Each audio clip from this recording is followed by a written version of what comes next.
It's been almost 30 years since the JonBenét Ramsey case exploded into the national zeitgeist, and in that time, there still hasn't been a resolution to who the perpetrator actually was.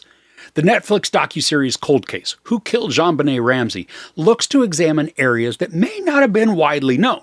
So should you spend your time watching this? On December 26, 1996, John and Patsy Ramsey woke up to discover their youngest child, 6-year-old JonBenét, was missing, with a chilling ransom note left downstairs. Later that day, John Ramsey discovered his daughter's body in the basement, revealing the shocking truth that JonBenét had not been kidnapped, but was instead assaulted and brutally murdered in their own home.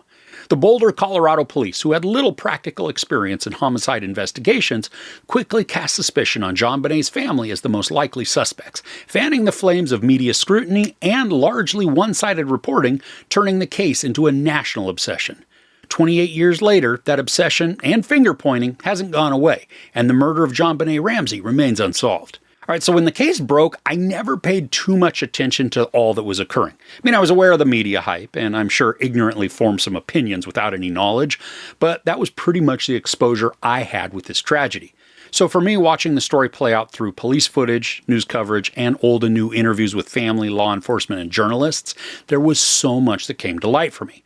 But I can recognize that if you followed the case or have read about it a lot, a certain amount of info that's contained within the 3 episodes is not going to be anything new. The documentary contains all the requisite information to get anybody who knows nothing about the murder informed, covering the family's movements on the days leading up to the crime, what happened that night, and then following the investigation as it progressed. This doesn't take an exorbitant amount of time, but it does provide enough so that you can get a great grasp on the case. And these are done through a mixture of current interviews and archival footage, taking us through the house, hearing audio from detectives, and also getting the insertion of public opinion through media. What I wasn't prepared for, though, was the huge amount of outrage that was going to build in me at watching and hearing the immense irresponsibility on the part of the police when conducting their investigation. And while the documentary does give light to these biases and outright lies that they spread, it doesn't work to condemn the police, just simply allowing all the parties to contribute and then present their sides, and then we form our opinions. But when we hear directly from a detective's mouth that he sent John Ramsey back into the house to search for his daughter, my mouth dropped open. First, this was a suspected kidnapping case, so why wouldn't the entire home be treated as a crime scene and searched thoroughly top to bottom? Well, one of the detectives stated in an interview that because it was a kidnapping, the home wasn't thought to be an important factor. Now, I'm not in law enforcement, but good gravy. Common sense, I think, dictates that anywhere a crime occurs, that becomes a crime scene. And for as head-scratching as this was for a detective to announce, there's way more that's uncovered through the admission of the cops themselves. One detective is interviewed by the media and gives this massive speculative account that casts John Ramsey as a dangerous and possibly violent offender. Now, mind you, nothing has been established to warrant this, other than this particular idiot wanting to get her 15 seconds of fame.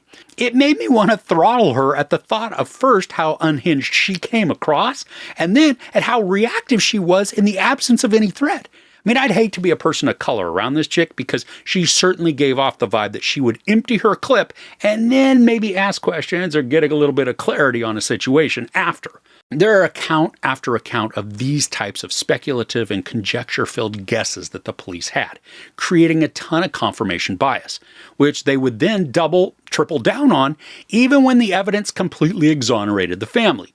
I mean, take the DNA evidence that was found on JonBenét and her clothing.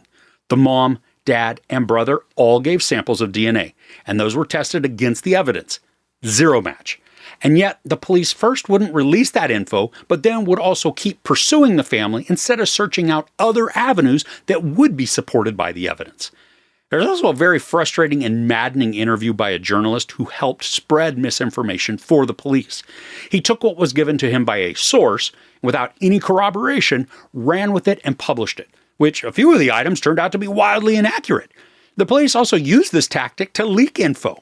Thanks to their hyper-focus on the Ramsey family, despite the evidence, this information that they provided, it only worked to create more public suspicion and ire for the family, which wasn't warranted or even factual. Now, the documentary is competently and beautifully put together.